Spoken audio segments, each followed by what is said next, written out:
the fortune teller who defeated the demon's curse. Master Harold, a seasoned spiritualist known for his ability to battle dark spirits, faces his deadliest challenge yet.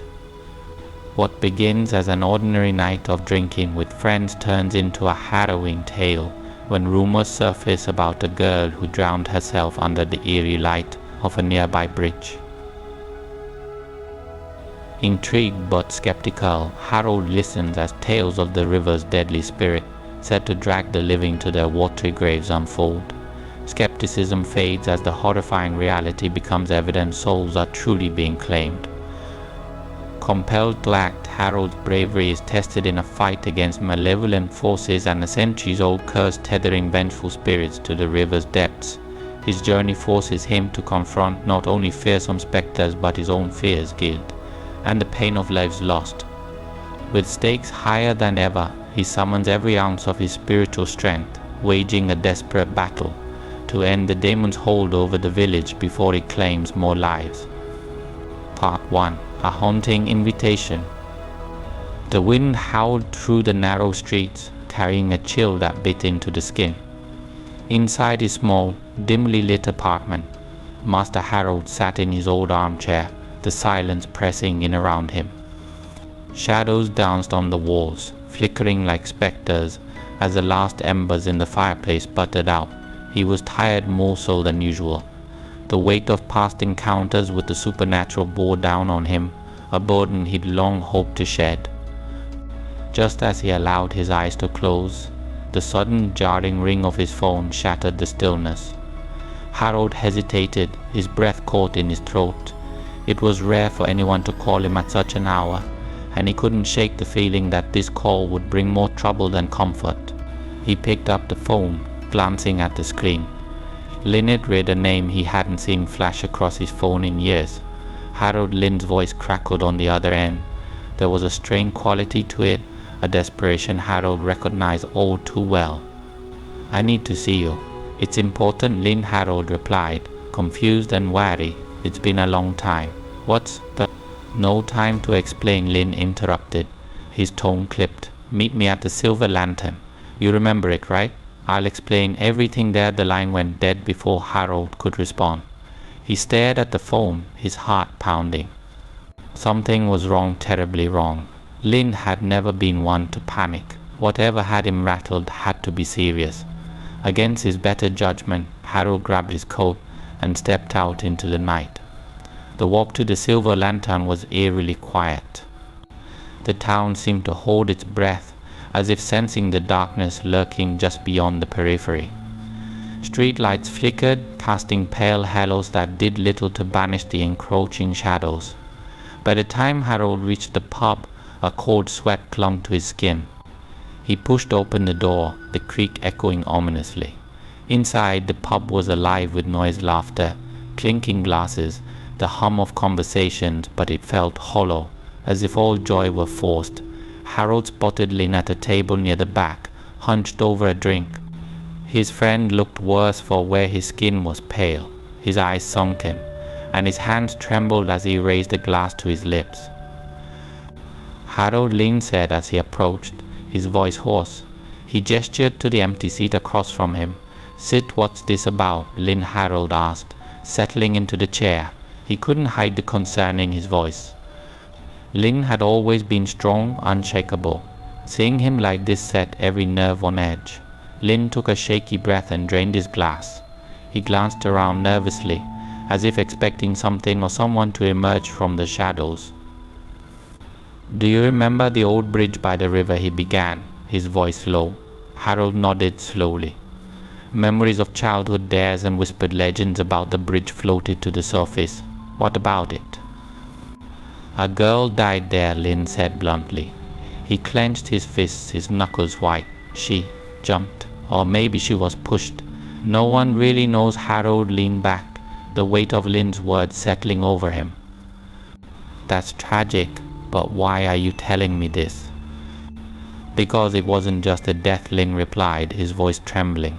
"There's something wrong with that place, Harold. People have been disappearing. Those who go near the water at night. Some say they hear whispers, feel hands reaching for them. They say the river is cursed. Harold's eyes narrowed. Cursed Lin nodded, his gaze haunted. I didn't believe it at first. But I went there. I needed to see it for myself, and Harold pressed, leaning in. Lin's voice dropped to a whisper. There's something there. I don't know what, but it's not human. When I got close, it felt like the air was pressing down on me, choking me. And then I saw it, a shadow moving beneath the water, silence stretched between them. Harold's instincts, honed by years of dealing with malevolent spirits, screamed at him. Whatever was haunting the river wasn't something to be taken lightly. Why me? Harold asked finally, though he already knew the answer. Because you're the only one who can stop it, Lin said, desperation coloring his words. You've dealt with things like this before. Harold clenched his jaw. He had hoped those days were behind him. The endless battles with darkness had left him scarred, both physically and emotionally. But he couldn't ignore the fear in Lin's eyes. He couldn't turn his back on whatever was preying on the innocent. Fine, Harold said, the weight of his decision settling heavily on his shoulders. I'll look into it. Lin's relief was palpable. Thank you, Harold. They left the pub together, stepping out into the cold night air. The wind howled around them, carrying with it the scent of decay. Harold's breath misted in front of him, and for a moment he thought he saw shapes moving in the darkness. He shook his head, trying to dispel the creeping dread that clung to him. The river awaited, dark and foreboding. Whatever lay beneath its surface was ancient, powerful, and hungry. Harold could feel it watching, waiting for him to come closer. This was no simple haunting, it was a battle that could very well cost him his life. But he had made his choice. He would confront the darkness, whatever the cost. As they walked toward the bridge, Lin spoke of other disappearances, of whispers carried on the wind, of cold hands that reached for the unwary. Each word sent a shiver down Harold's spine. This was more than just a haunting, it was a malevolent force, and it had to be stopped. By the time they reached the river bank, the air was thick with tension. The water was dark, rippling unnaturally despite the stillness of the night. Harold felt the weight of unseen eyes upon him, and the hairs on the back of his neck stood on end. This was no ordinary spirit. This was something far worse. He closed his eyes and took a deep breath, centering himself. He would need every ounce of his strength, every skill he had honed over the years. This battle would test him in ways he hadn't been tested before. But he was ready. Let's end this, Harold said, his voice steady despite the fear gnawing at him. Lin nodded, his face pale but resolute. Together they stepped closer to the river, unaware of the horrors that awaited them. Part 2. Rumors of the River Demon. The air in the pub thickened with tension as Lin leaned forward, his hands trembling slightly around his half-empty glass. He cast a quick glance over his shoulder, as if expecting to see shadowy figures lurking in the corners. Harold watched him carefully, noting the pallor of his skin, the way his eyes darted nervously. Lin wasn't given to flights of fancy. Whatever had rattled him this deeply was no trivial matter. It started with the girl, Lin said, his voice low and brittle. Everyone knows about her now. But no one talks about what they saw. What did they see? Harold prompted, keeping his voice even. His instincts, honed over years of dealing with the supernatural, told him this was no ordinary ghost story. Lin took a deep breath and set down his glass, his fingers tracing the condensation. When they pulled her out of the river, her body was twisted, Harold, like she was trying to fight something off, even in death. Her face, he paused, swallowing hard.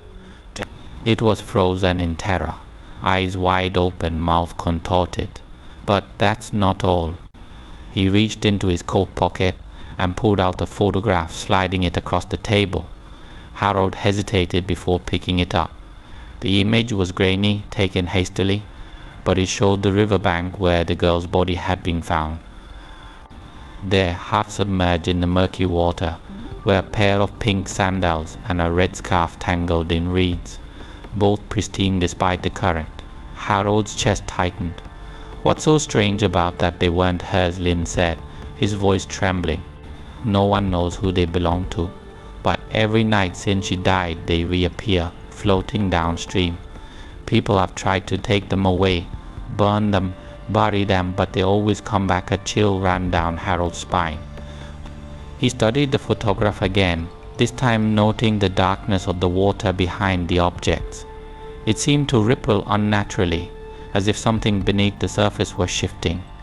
"This isn't just a haunting," Harold murmured. "It's a warning." Lynn nodded, his face pale. "And it's not just her. There have been others, Harold pressed, a sense of dread building in his gut. "Drownings," Lynn whispered. "Disappearances. It's always the same. Someone goes too close to the river, usually at night. They say they hear whispers, feel a pull like icy hands reaching out. Most are never seen again. The few who've been found, they're like her." Harold twisted, terrified. The weight of Lynn's words settled over them like a shroud.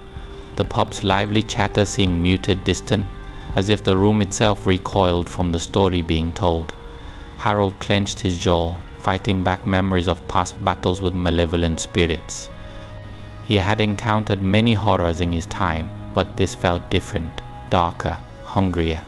"Why hasn't anyone done anything?" Harold demanded, frustration creeping into his voice. "Why hasn't the town sought help?" Lynn's laugh was bitter. "You think they haven't tried? Priests, shamans, charlatans, they've all come and gone. Some left after a single night, refusing to return. Others," his voice dropped to a near whisper. "Others never left at all." The temperature in the room seemed to plummet. Harold felt an invisible weight pressing down on his shoulders. "You saw something, didn't you?" he asked quietly. Lynn's eyes met his, and for a moment the mask of bravado slipped, revealing raw fear. "Yes," he admitted. "I went to the bridge the night after the girl died. I had to see it for myself. At first it was just quiet, too quiet. The kind of silence that makes your skin crawl. Then I heard it, the whispers. They came from everywhere and nowhere, like voices carried on the wind. I couldn't understand the words, but I felt them. They were cold, Harold. So cold Harold listened, every nerve on edge. He had heard similar accounts before, spirits bound by rage and pain, their presence manifesting as a bone-deep chill. But Lynn wasn't finished. "I stepped closer to the water," Lynn continued, his hands trembling again. "And that's when I saw it. A shadow just beneath the surface. It moved like it was alive, like it was watching me. I tried to back away, but something grabbed me." "Check. What do you mean?" Harold asked sharply. "Hands," Lynn said, his voice breaking. "Cold, wet hands. They wrapped around my ankles, pulling me down. I thought I was going to die." He paused, his breath ragged. "But then it let go. Just let go, like it wanted me to leave." To spread the fear, Harold felt the hairs on the back of his neck stand on end. I don't know," Lynn admitted. "But I've seen what it does to those who don't listen. It plays with them, Harold. It lures them in, then drags them under. It thrives on fear, on despair." The girl was just the beginning. Silence stretched between them. Harold's mind raced, piecing together the fragments of Lynn's story. The river was more than just a site of tragedy. It was a focal point for something ancient and malevolent. A demon bound to the water, feeding on those it could ensnare. "We need to go back," Harold said, his voice hard. "We need to confront it." Lynn recoiled, fear flashing in his eyes. "Are you mad? It'll kill us not if we're prepared," Harold countered. "You said it yourself, it let you go. It wants something, and we need to find out what. If we don't, more people will die." Lynn stared at him, torn between fear and the weight of his friend's words. Finally, he nodded, his shoulders sagging with defeat. "Fine. But promise me one thing. What if it comes for me again? Don't let it take me." Harold's jaw clenched. "I won't." They sat in silence for a long moment, the noise of the pub washing over them like a distant tide. Harold's mind churned with plans and possibilities. But one thing was clear, they were facing something far beyond any spirit or ghost he had encountered before. Whatever lurked beneath the river's surface was cunning, powerful, and determined to hold its territory. As they left the pub, the night air bit into their skin. The wind carried the faint scent of damp earth and decay, a reminder of the darkness waiting for them. Harold steeled himself. This was no simple exorcism. It was a battle, and he would need every skill, every bit of strength to survive. The path to the river stretched before them, dark and foreboding. With each step, the whispers seemed to grow louder, calling them back to the water's edge. Harold ignored them, his resolve hardening. Whatever evil had taken hold of the river, he would face it head-on. For Lynn, for the girl, for all the lives still at risk, the river awaited, and the demon lurking within would soon learn that its reign of terror was over. Part 3. An ominous decision. The flickering flames of the lantern cast long, wavering shadows across the walls of the small room Harold had retreated to after the unsettling encounter with Lynn. Outside, wind rattled the old windows, whispering through cracks and seams. He sat hunched over a worn wooden table, his fingers tracing the faint scars that marred its surface, a reminder of battles fought and victories won at great cost. But this was different. The stories Lynn had shared clung to him like a second skin, pressing against his chest and refusing to let go. Harold wanted to dismiss it all as superstitious nonsense, fabricated tales born from grief and fear. He had seen it before in towns like this, tragedy spawning whispers of malevolence. Yet Lynn's haunted eyes and trembling hands betrayed more than fear of a child's tale. There was truth buried beneath the folklore, and Harold's instincts, honed through years of confronting the supernatural, stirred uneasily. He took a deep breath, willing himself to find clarity amidst the storm raging in his mind. The memories came, unbidden faces of the desperate, eyes wide with hope as they clutched talismans and begged for salvation. He had tried to turn his back on it all, to leave the life of a spiritualist behind, but darkness had a way of finding him. It whispered his name, lured him back with promises of redemption and the crushing weight of duty. A sudden burst of laughter echoed from the adjacent room, pulling Harold from his thoughts. Lynn and a few old acquaintances had gathered around a rickety table, trying and failing to drown their fears in drink and camaraderie. The noise was forced, the clinking of glasses hollow. Harold pushed open the door, stepping into the dimly lit space. Lynn glanced up, his smile faltering as he met Harold's gaze. The others followed suit, their laughter trailing off into an awkward silence. "Back so soon?" one of them jeered, his voice slurred with alcohol. "Thought you'd be hiding away, scribbling chants on parchment," another snickered. "Afraid of ghost stories, Harold? Leave the demons to the tales of old women." The words stung, but Harold's expression remained unchanged. He had heard worse. These men, ordinary, unburdened by the horrors lurking just beyond the veil, would never understand. How could they? Their world was one of simple fears, banished with light and laughter. But for Harold, darkness was not an abstract concept. It was real, and it devoured those who dared to underestimate it. "Laugh all you want," Harold said quietly, his voice cutting through the air. "But something is out there, something you cannot fathom." His words seemed to suck the warmth from the room. The men shifted uncomfortably, their bravado faltering. One of them, a grizzled man named Thomas, leaned forward, his eyes narrowing. "What are you saying, Harold? That it's real?" "Yes," Harold replied, meeting his gaze. "And it's killing people." The silence stretched heavy and suffocating. Lynn's hand shook as he reached for his glass, spilling liquid onto the table. "You can't go alone," he said, his voice cracking. "If you confront it, I have no choice," Harold interrupted. "I'm the only one who can. You know that." Lynn's face crumpled. He had seen Harold's power firsthand, watched him banish spirits that no one else dared to face. But he also knew the toll it took. Harold's scars, physical and otherwise, spoke of battles that had nearly broken him. Lynn opened his mouth to protest, but the words died on his lips. What could he say? That it wasn't Harold's responsibility. That it was too dangerous. Both were true, but neither mattered. "Harold," Lynn whispered, desperation bleeding into every syllable. "You don't have to do this." "Yes, I do," Harold said softly. "You know I do." The weight of his words settled over the room. The men averted their eyes, unable to meet his gaze. They were brave enough to mock, to laugh in the face of fear, but not brave enough to confront it. Harold felt a surge of anger at their cowardice, at the burden he alone carried, but it quickly faded, replaced by cold resolve. Without another word, Harold turned and walked toward the door. The wind howled as he stepped outside, the chill biting through his thin coat.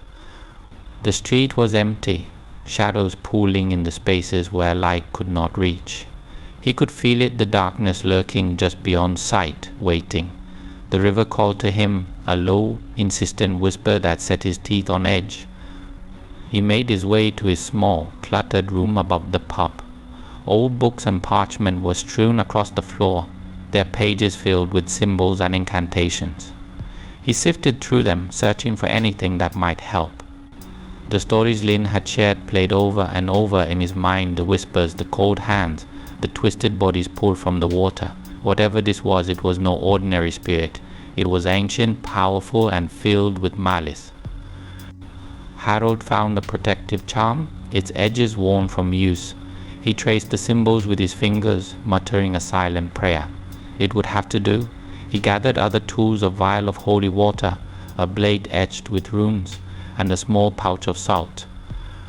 These were not weapons in the traditional sense, but they had saved him before. He hoped they would again.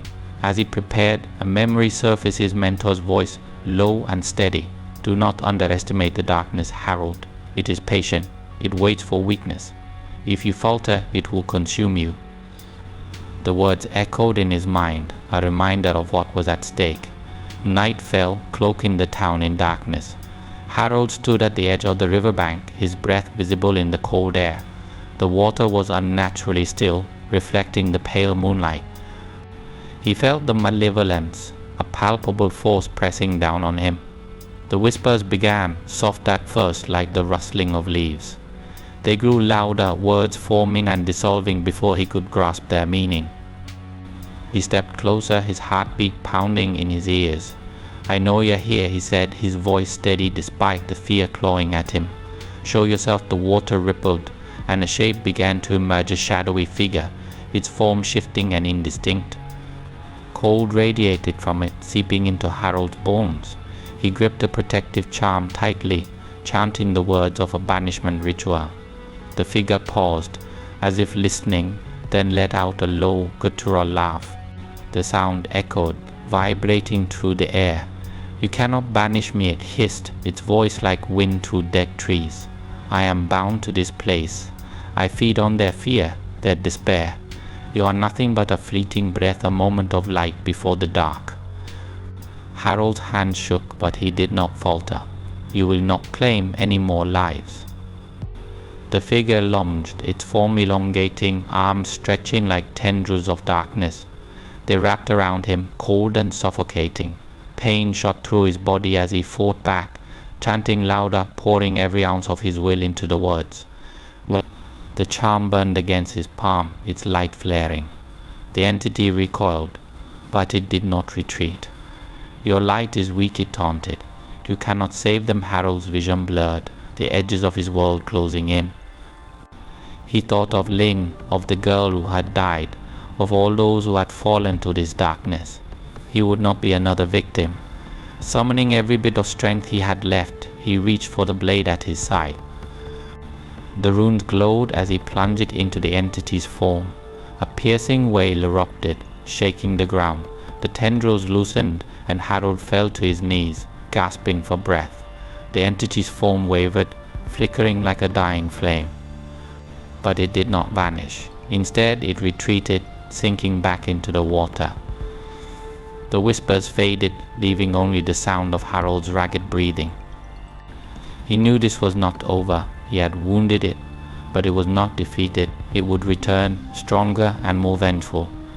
But for now he had bought them time, a brief respite in the face of darkness. Harold stood, every muscle aching. He would need allies, strength, and every bit of knowledge he possessed to confront it again. But he would not back down. The river's demon would learn that some lights, however fragile, would not be snuffed out. Part 4. A chilling encounter. The moon hung high above the town, casting an otherworldly glow over the landscape. The river, once a place of serenity, now looked like a gaping maw waiting to swallow the unwary. Harold stood at the riverbank, his breath fogging in the cold night air. In one hand he clutched a talisman etched with ancient symbols, in the other he gripped a dagger imbued with protective runes. Every nerve in his body was on edge, attuned to the slightest movement, the faintest whisper. He began to chant, his voice low and steady. The words were old, passed down through generations of spiritualists. They held power, but only as much as the conviction behind them. The chant carried through the stillness, mingling with the wind and rustling the reeds. He felt the river's presence, a dark, heavy weight pressing against him, as if testing his resolve. The wind picked up suddenly, howling through the trees and sending a chill down Harold's spine. It carried with it a stench so foul it nearly made him retch, a sickly combination of decay and stagnant water. He gritted his teeth, forcing himself to continue. This was no ordinary wind. It was a harbinger, a warning of what was to come. The surface of the water began to churn, ripples spreading outwards as though something massive stirred beneath. Harold's chant grew louder, each word laced with defiance. The air crackled with energy, thick and oppressive. Shadows coiled along the river's edge, forming tendrils that slithered toward him before dissolving into mist. Then he saw her. A pale figure emerged from the depths, breaking the surface with an unnatural grace. Water streamed from her long matted hair, and her eyes wide, hollow, and devoid of light locked onto Harold. Her skin was ashen, stretched taut over bones that seemed too fragile to support her. She wore a tattered white dress that clung to her emaciated frame, and around her wrists and ankles were dark tendrils, writhing like living chains. Harold's breath caught in his throat. The apparition was the girl Lynn's ghostly warning made flesh. But this was no simple spirit. He could feel the malevolence radiating from her, an oppressive force that sought to crush him under its weight. She was tethered, bound to something far darker, a puppet to a greater evil. "Why have you come?" Harold demanded, his voice steadier than he felt. "Why do you torment this place?" The girl tilted her head, an unnatural movement that sent shivers down his spine. When she spoke, her voice was layered, as if a chorus of tortured souls spoke through her. "Leave this place. It is not yours to save. I won't let you harm anyone else," Harold said, raising the talisman. It glowed faintly, but he could feel the power within it straining against the darkness. The girl's lips curled into a mocking smile. The tendrils around her limbs tightened, and she let out a blood-curdling scream. The ground trembled, and the river surged, sending waves crashing against the bank. Shadows erupted from the water, coalescing into spectral forms that writhed and clawed at the air. They were the lost and drowned souls claimed by the river's curse. Their faces were twisted masks of agony, their eyes burning with hatred. Harold's heart pounded in his chest. He had faced spirits before, but this was different. The malevolent force controlling these souls was ancient and cunning. It fed on despair, on fear, and it had bound these spirits to its will.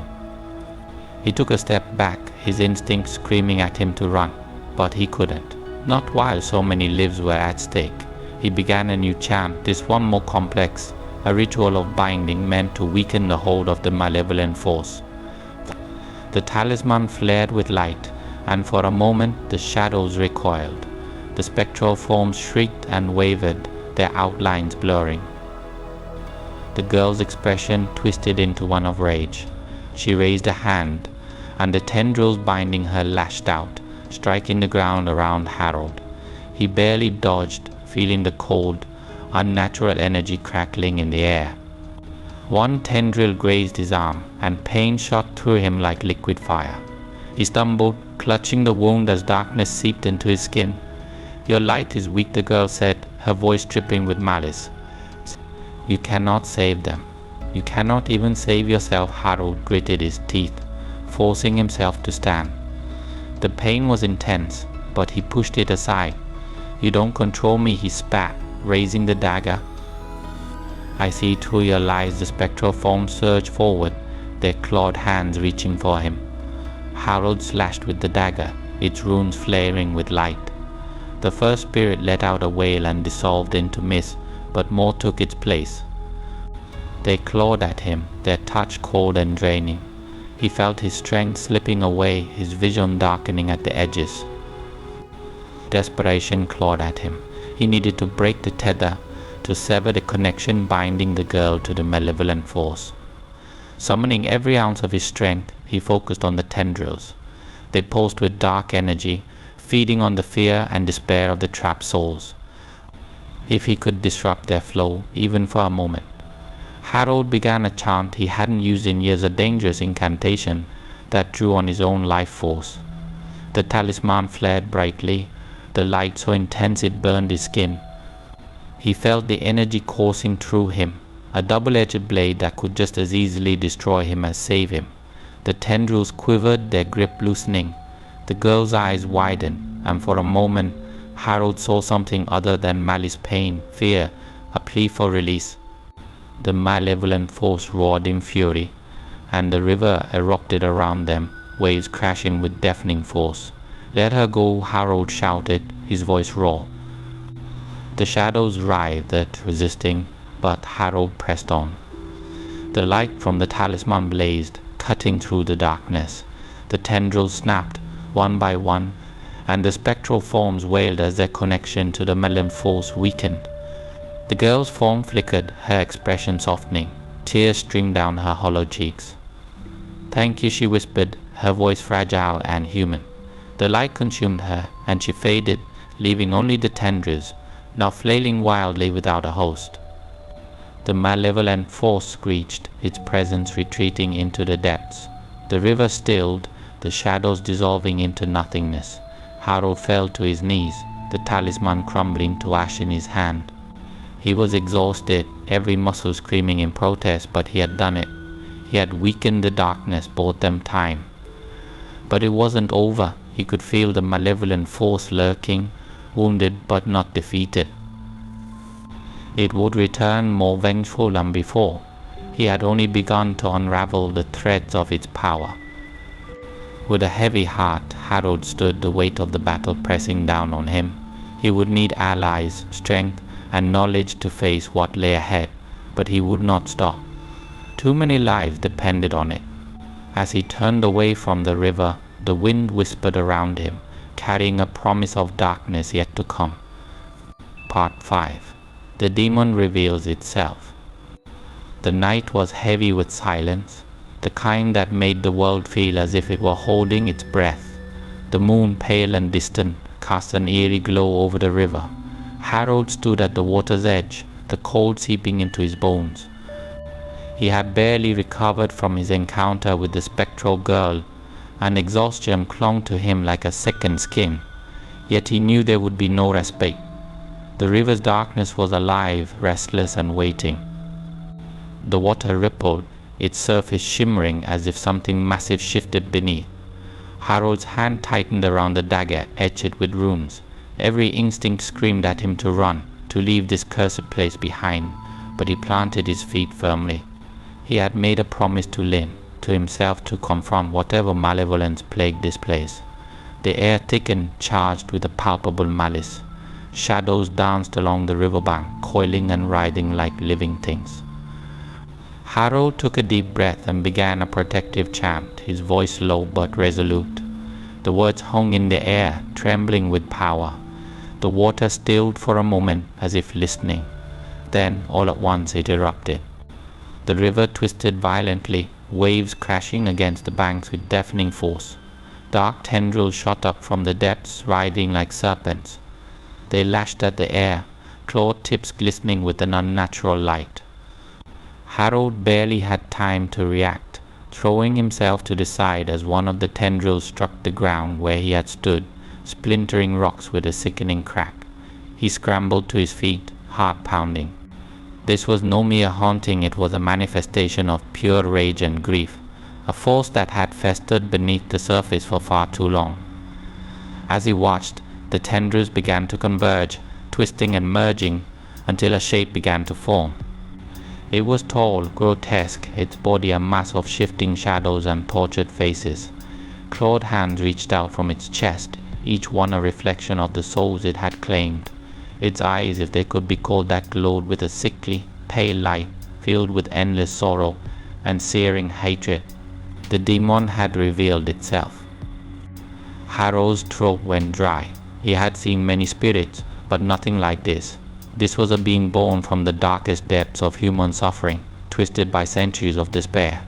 Its presence pressed down on him, suffocating, as if the air itself had turned to lead. He forced himself to stand tall, meeting its gaze. "I'm not afraid of you," he said, though his voice trembled. The demon's laughter was a low, grating sound that vibrated through the ground. "You should be," it whispered, each word dripping with malice. "I have feasted on the fear of this place for centuries. You are nothing but a fleeting spark, a fragile flame in the dark." Harold's grip on the dagger tightened. He began another chant, this one meant to weaken the demon's hold on the river. The runes along the blade flared to life, casting a warm light that pushed back the shadows. The demon recoiled, but only for a moment.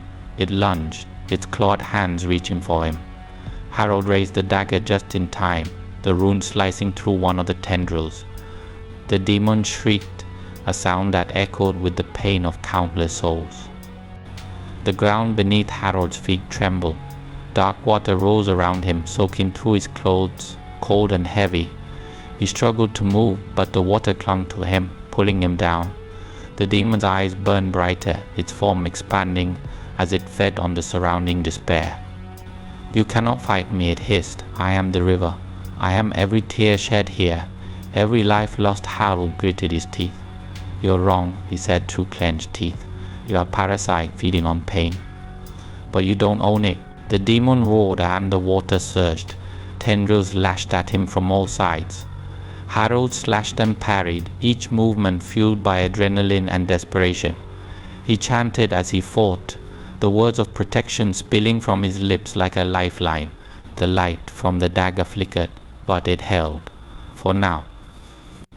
The demon changed tactics. The clawed hands retreated, and the faces within its form twisted and shifted, their mouths opening in silent screams.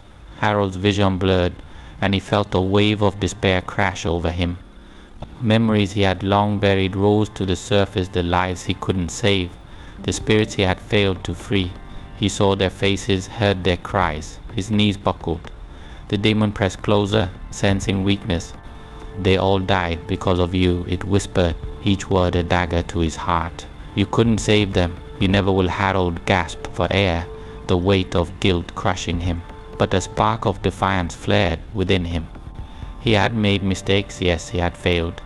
But he had also fought time and again for those who couldn't fight for themselves. He forced himself to his feet, the light in the dagger blazing brighter. "You don't get to judge me," he spat. "You don't even understand what it means to care." The demon roared, its form fracturing as the light struck it.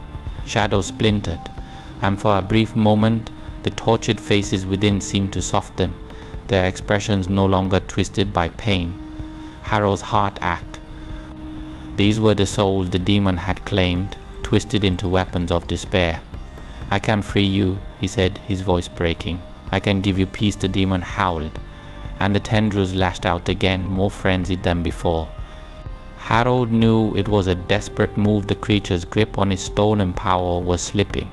He focused all his energy into the dagger, pouring his will into the runes. The light grew blinding, cutting through the darkness like a blade. "You have no power here," Harold shouted. Not anymore. With a final surge, he drove the dagger into the ground, releasing the light. It exploded outward, tearing through the demon's form. The tendrils shattered, the shadows dissolving into mist.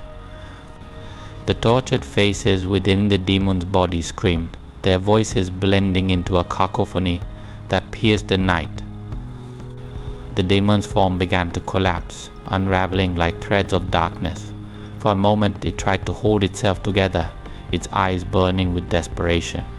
"You think this ends with me?" it hissed. "There is always darkness, always pain."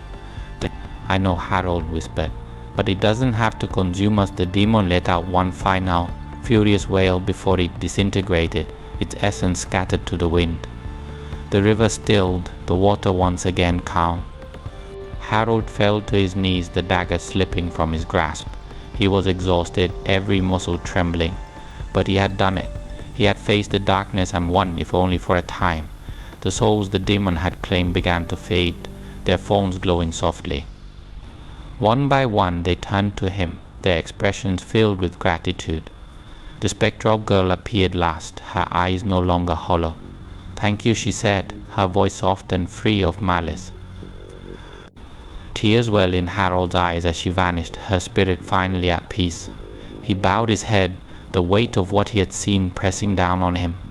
The battle was over, but the scars would remain. He would carry the memory of those souls, of the demon's twisted words, with him always. But for now there was silence. The river, once a place of horror, was at rest. Harold stood slowly, his body aching. He would need time to recover, to prepare for whatever darkness might come next. But he would be ready. With one last look at the river, Harold turned and walked away, the night air cold against his skin. The light from his dagger had dimmed, but it still glowed faintly, a reminder that even in the deepest darkness there was hope. Part 6. Battle for the Lost Souls. The river lay before Harold, dark and motionless, like a great beast waiting to strike. The air crackled with energy, thick and oppressive, as if the night itself had turned against him. He could feel the weight of unseen eyes upon him, 1,000 whispered voices clawing at the edges of his mind. There was no mistaking it. He stood at the heart of the curse, the place where despair had taken root and grown into a monstrous force. He drew a deep breath, steadying himself. This was no ordinary battle, it was a war for the souls trapped within the river's grasp. With a practiced hand, he pulled a protective charm from his pocket, a small, etched stone that pulsed with a faint, warm light. It felt fragile in his grip, like a flickering candle in the wind. He began to chant, his voice low but unwavering, the ancient words filling the air around him. The river responded with fury. The water churned violently, rising up in great waves that crashed against the bank. Dark tendrils shot forth, twisting and writhing like living things. They reached for him, their touch promising nothing but cold and despair. Harold stepped back, his heart pounding. He slashed at the tendrils with a dagger inscribed with runes, the blade cutting through the darkness with a flash of light. The tendrils recoiled, hissing like serpents, but more took their place. From the depths, shapes began to form, spectral figures made of water and shadow. Their faces were contorted in anguish, eyes hollow and filled with hatred. They were the lost souls bound to the river by the curse that had claimed them. Harold's breath caught in his throat. These were not merely spirits, they were prisoners, twisted by the malevolence that held them captive. One of the specters lunged at him, its form shifting and rippling as it moved. Harold raised his charm, the light flaring to life. The spectre shrieked, its watery form boiling away, but not before its icy touch grazed his arm. Pain shot through him, cold and burning at once, and he stumbled back. Another spectre closed in, followed by more, their numbers growing with every moment. He chanted louder, his voice strained. The protective charm grew hot in his hand, the symbols burning against his skin. Light erupted from it, pushing back the closest spectres. But the reprieve was brief. The river surged again, and more tendrils rose, wrapping around his legs and dragging him toward the water. He fought against them, the cold seeping into his bones. "Not like this," he muttered, teeth chattering. "I won't let you take me," with a desperate cry. He drew on every ounce of his spiritual might, channeling it through the charm. Light blazed, severing the tendrils and sending waves of energy rippling outward. The spectre shrieked, momentarily retreating. Harold staggered to his feet, gasping for breath. His skin was raw, burned by the heat of the charm, but he could not stop. The ground beneath him trembled, and the river seemed to roar in anger. The air grew colder, and from the depths a massive shape began to rise. It was the heart of the curse, the source of the river's malevolence. Shadows coalesced around it, forming a grotesque, ever-shifting mass of faces and limbs. It towered over him, its presence suffocating. The spectral forms around it bowed, as if in reverence. "You dare challenge me?" The entity spoke, its voice a chorus of agony. "I am the river's wrath. I am their pain." Harold's hands shook, but he did not falter. "You're nothing but a parasite," he said, his voice hard, "feeding on their suffering. I will end you." The entity's laughter was a sound that curdled the blood. "You cannot save them," it hissed. "Their souls are mine." The specters surged forward, their eyes blazing with fury. Harold chanted with renewed desperation, his voice raw. The light from his charm flickered, then flared as he poured everything he had into it. The specters were pushed back but not destroyed. They clawed at him, their touch freezing, sapping his strength. He could feel the darkness pressing in, trying to snuff out the light. Focus, he told himself, his breath coming in ragged gasps.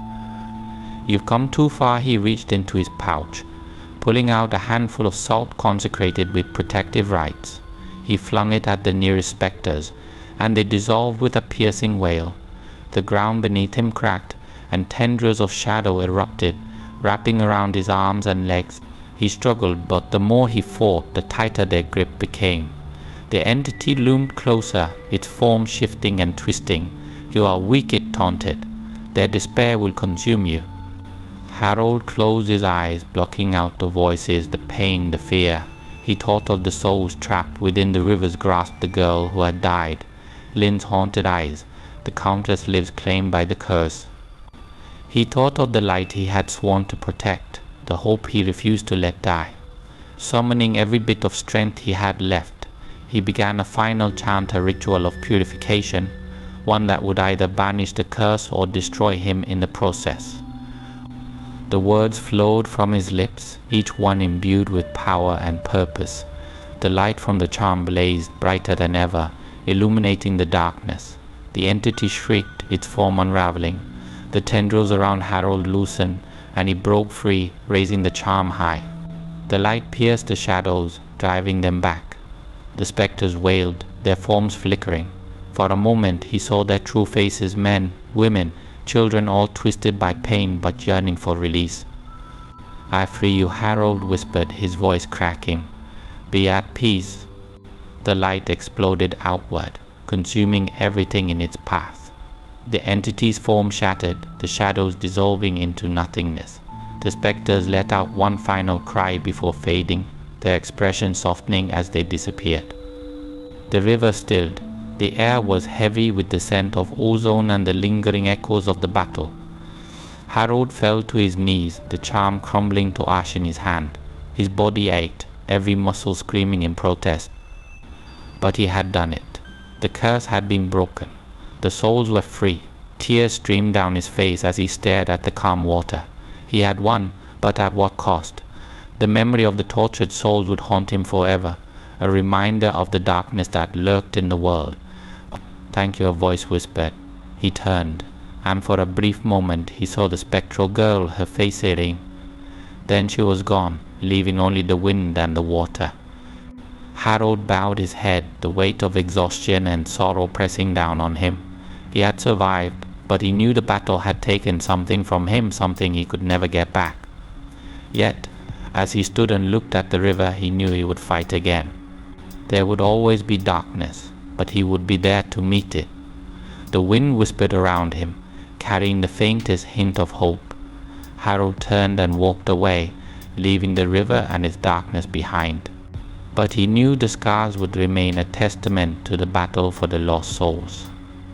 Part 7. A Glimpse of Victory. The river surged, a living entity fueled by wrath and despair. Harold stood at its edge, his breath ragged, the chill of the night seeping into his bones. The demon loomed above him, a monstrous fusion of shadows and anguish, tendrils writhing and faces trapped within its form screaming silently.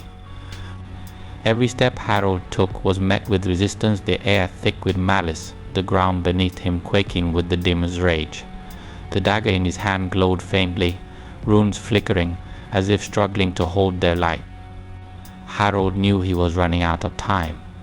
The demon's strength was immense, bolstered by centuries of suffering and the souls it had devoured. Its voice, a chorus of the tormented, reverberated through the air. "You are nothing," it sneered, each word a weight that pressed down on Harold. "All who come here become mine."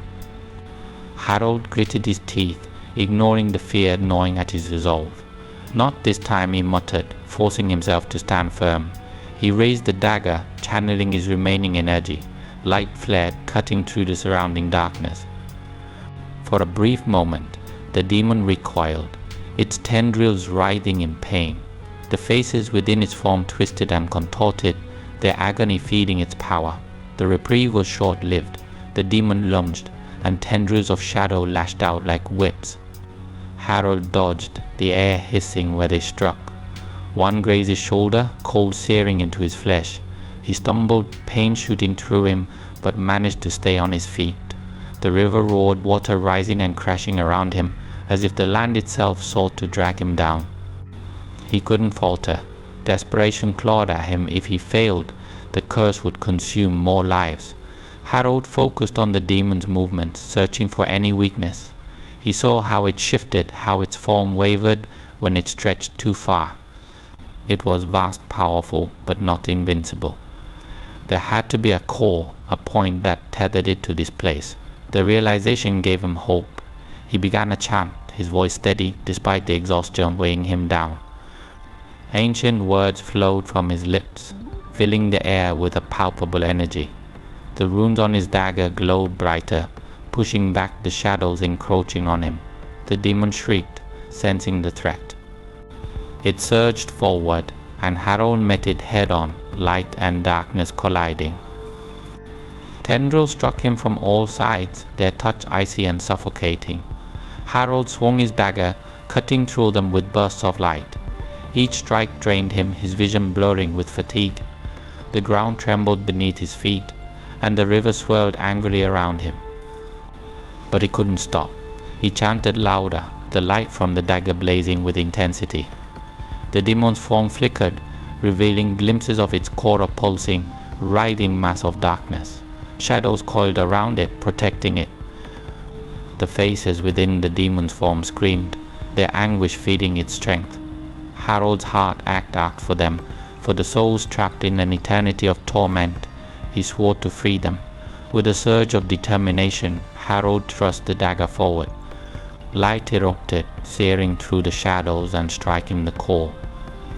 The demon shrieked, its form fracturing. Tendrils lashed out in desperation, wrapping around Harold's limbs and pulling him toward the river's depths. Cold seeped into his bones, and darkness closed in. "Not like this," he gasped, the weight of despair crushing him. He focused on the light, the warmth, the hope it represented.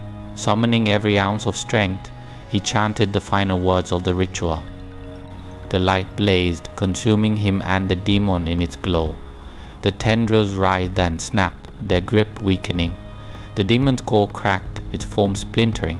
The wails of the trapped souls rose, a deafening symphony of pain and relief. Shadows peeled away, dissolving into mist. The river roared one last time, waves crashing as if in fury. Then silence fell, heavy and absolute. Harold collapsed to his knees, the dagger slipping from his grasp. His body trembled with exhaustion, every breath a struggle. He had done it. The demon was vanquished, its hold on the river broken. The souls it had claimed were free. Spectral forms appeared around him, their faces no longer twisted in agony. One by one they turned to him, their expressions filled with gratitude. Harold's vision blurred with tears. He had fought for them, and now they could rest. The last soul to appear was the girl, the one whose death had drawn him here. Her eyes were no longer hollow, they shone with a quiet peace. "Thank you," she whispered, her voice soft and free of malice. Then she faded, leaving only the gentle breeze and the sound of the river, now calm. Harold bowed his head, the weight of the battle pressing down on him. He had glimpsed victory, but it had come at a cost.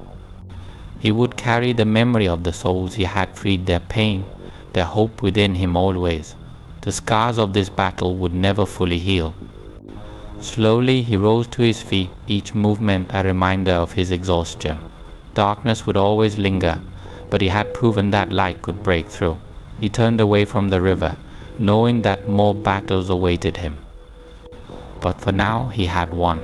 For now the souls were free. The wind whispered around him as he walked away, carrying the faintest promise of hope and the echoes of victory. Part 8. The river's calm. The battle had ended in a blinding flash of light, leaving the riverbank shrouded in a heavy, eerie stillness. For a long moment, it was as if the world itself held its breath, unsure of what had just transpired. The air, which had been thick with malice and the weight of countless souls, now felt strangely empty. The oppressive energy that had suffocated everything within its reach was gone, leaving a hollow silence that pressed down on Harold with a suffocating weight. But he stood, swaying on trembling legs, the dagger slipping from his hand and embedding itself in the soft earth with a dull thud. The glow of its runes had faded to nothing, leaving behind only cold metal. Harold's vision blurred, and he fell to his knees, the ground cold and unyielding beneath him. Every muscle in his body ached, each breath burned. The adrenaline that had carried him through the battle was gone, leaving only exhaustion in its wake. The river, once a churning mass of fury, was now calm. Its waters glistened under the pale light of the moon, as if nothing had ever disturbed its surface. But Harold knew better. The scars of the battle would remain, etched into the land and into him. He closed his eyes, trying to steady his breathing. The stillness felt wrong, a cruel mockery of the chaos and terror that had consumed him moments before. Slowly he became aware of the souls. They surrounded him, spectral figures whose forms shimmered like mist. No longer twisted by rage or pain, their faces were soft, serene. They watched him with eyes that spoke of gratitude, of sorrow, of things they could not put into words. Harold felt their presence like a weight pressing down on his heart. He had freed them, but at what cost? A young woman stepped forward, her hair flowing like water, her eyes deep pools of sadness. Harold recognized her. It was the girl whose death had set this nightmare into motion. She knelt before him, her ethereal hand reaching out but never quite touching his face. "You did it," she whispered, her voice barely audible but filled with emotion. "You freed us." Tears stung Harold's eyes. He wanted to speak, to tell her that it hadn't been enough, that nothing he did would ever be enough. But the words caught in his throat. He bowed his head, shame and grief washing over him. For every soul he had saved, how many had he failed? How many lives had been lost to the curse before he arrived? The weight of it was crushing. The girl's form flickered, as if caught in a breeze. "It's over now," she said softly. "You gave us peace." "I tried," Harold choked out, his voice raw. "I tried to save you." "You did," she replied, a gentle smile playing at her lips. "Not all battles are won without loss. But you fought for us. You gave us hope." The other souls moved closer, their presence a comforting warmth. They did not speak, but their expressions told him what words could not. They were free from the torment that had bound them to the river, free to move on. Harold felt a small measure of relief, but it was drowned out by the enormity of his exhaustion and guilt. The wind picked up, rustling the leaves and carrying away the last traces of the malevolent energy that had lingered here. The spectral figures began to fade, their forms dissolving into light. The girl was the last to go. She met Harold's gaze, and for a moment time seemed to stand still. "Thank you," she said, her voice echoing as she vanished. Harold reached for her, but his hand passed through empty air. The river's calm was deafening now. He was alone. He collapsed fully, his forehead resting against the cold ground. The weight of what he had done, of what he had endured, pressed down on him until it felt as if he might be crushed. He had won, he had broken the curse, but the victory felt hollow. The souls he had freed would haunt him, their pain and suffering etched into his memory. Harold forced himself to sit up, his body protesting with every movement. The stars above seemed distant and cold, offering no comfort. He looked around, taking in the devastation left behind. The ground was scorched in places, the remnants of the battle etched into the earth. The river's calm surface belied the horrors that had transpired here. He turned his attention inward to the gaping wounds left by the battle. His hands were burned from the heat of the charms, his body bruised and battered. But it was the wounds he couldn't see that hurt the most, the ones carved into his spirit. He had confronted the darkness and emerged victorious, but he would carry the scars forever. Footsteps approached, soft but unmistakable. Harold tensed, instinctively reaching for his dagger before remembering it lay useless in the dirt. He turned, expecting to see another spectre or a lingering remnant of the demon's power. Instead it was Lin, his face pale and drawn but very much alive. Relief and exhaustion mingled in his eyes.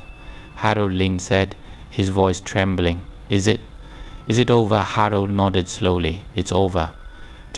Lin let out a shuddering breath and sank to the ground beside him. I thought you wouldn't make it, so did I, Harold admitted. The words tasted bitter, like ashes. He looked at the river, its gentle current carrying away the last remnants of darkness. But we did. They sat in silence for a long time, the only sound the soft lapping of water against the shore. Lin spoke first, his voice hesitant. The souls. They're free now. Harold closed his eyes. Yes, they're free, Lin nodded, but the weight of what they had witnessed lingered. Will it come back? He asked quietly. Harold didn't answer right away. He wanted to say no, to offer reassurance, but he couldn't lie. Darkness like that, it never truly goes away. But it's gone for now. Lin seemed to accept that. They lapsed into silence again, each lost in their own thoughts. Harold felt the exhaustion pulling at him, dragging him down. But he forced himself to stand. There was work to be done, wounds to mend, lives to rebuild. He couldn't afford to rest, not yet. The river was calm now, its surface reflecting the pale light of the moon. It looked almost peaceful, but Harold knew better. He would carry the memory of this place with him, the faces of the lost, the weight of their suffering, and the brief, fragile hope of their release. As he turned away from the river, the wind whispered around him, carrying the faintest hint of gratitude and the echoes of a battle hard won. Harold walked slowly, each step heavy, but his resolve unbroken. The darkness had been vanquished, but he would remain vigilant. For those he had saved, for those he had failed, and for the battles yet to come. The river's calm was a fragile thing, but it was a start. Harold would ensure that peace, however fleeting, was protected. Part 9. A burdened spirit. The wind whispered through the trees, carrying with it a faint scent of ash and stagnant water. The river, now calm and seemingly tranquil, glistened under the first light of dawn, but its serenity was a cruel mask for the darkness it had harbored. Harold stood at its edge, his body battered and his spirit worn. He had won. The curse was broken. The demon had been vanquished. Yet, as the first rays of sunlight touched the water, their warmth did little to ease the cold that gripped his heart. Slowly, painfully, Harold rose to his feet. Every movement sent jolts of pain through his limbs, a reminder of the brutal battle he had endured. His fingers brushed the hilt of the dagger that now lay dull and lifeless at his feet. The runes, once aglow with protective light, were cold. He picked it up, feeling its weight, both physical and symbolic. This weapon had saved him, but it had also drained him, leaving scars that went far deeper than flesh. The silence was deafening. The souls he had freed were gone, their presence now a distant memory. Harold closed his eyes, their faces flashing before him, the girl with the hollow eyes, the countless others twisted by suffering. He had broken their chains, but their pain lingered, etched into his soul. A burden he would carry alone. "You did it," Lin's voice broke the silence, low and unsteady. Harold turned, finding his friend standing a few paces away. Lin's face was pale, his eyes shadowed by exhaustion and grief. He looked at Harold with a mixture of awe and fear, as if unsure whether to embrace him or keep his distance. "You really did it," Harold nodded, the simple motion feeling heavier than it should. For now, Lynn's expression darkened. "For now? You mean it could? Come back not the same way," Harold said, his voice raw. "But darkness never truly goes away. It finds cracks, weak points. It waits." Lynn's shoulders slumped, the weight of that truth settling over him. "Then what's the point?" he whispered. "If it's never over." Harold didn't answer immediately. He looked out at the river, its surface rippling gently.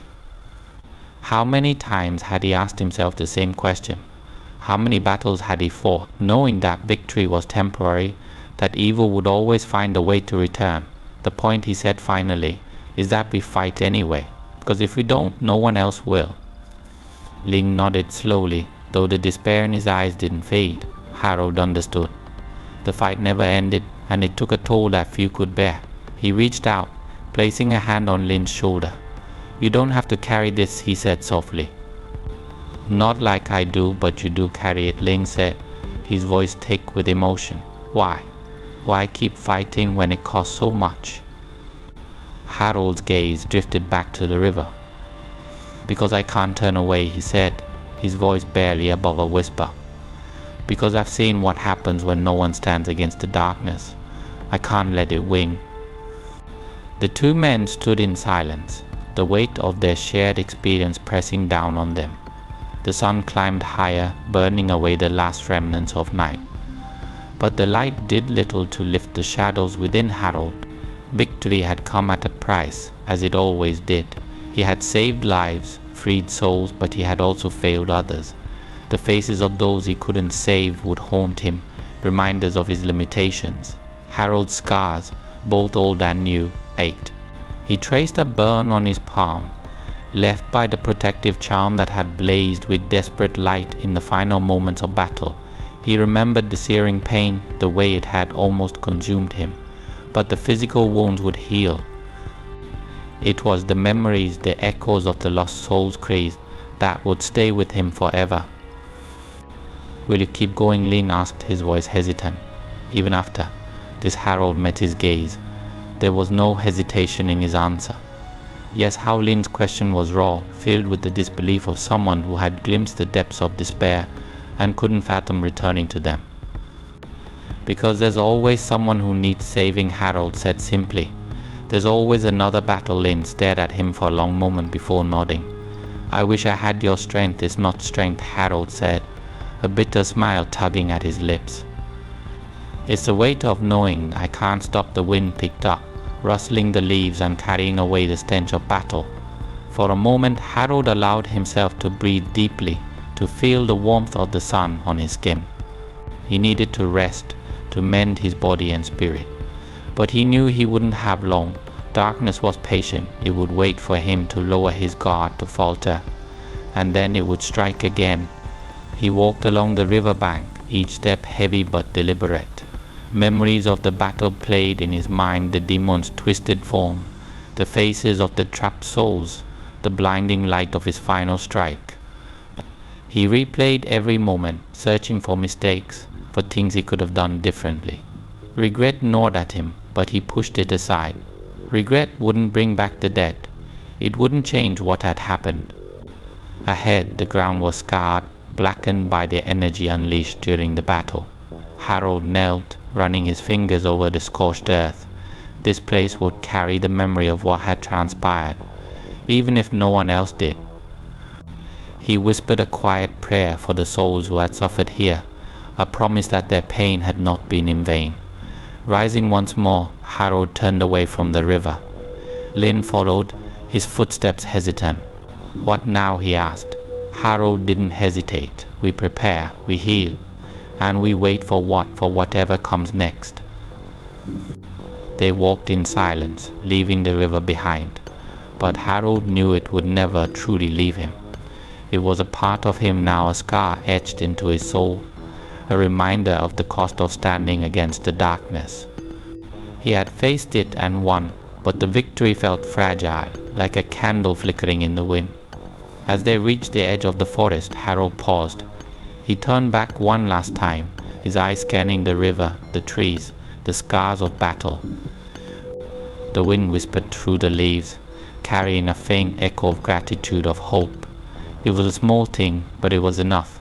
Harold took a deep breath and stepped forward, the weight of his burden heavy, but his resolve unbroken.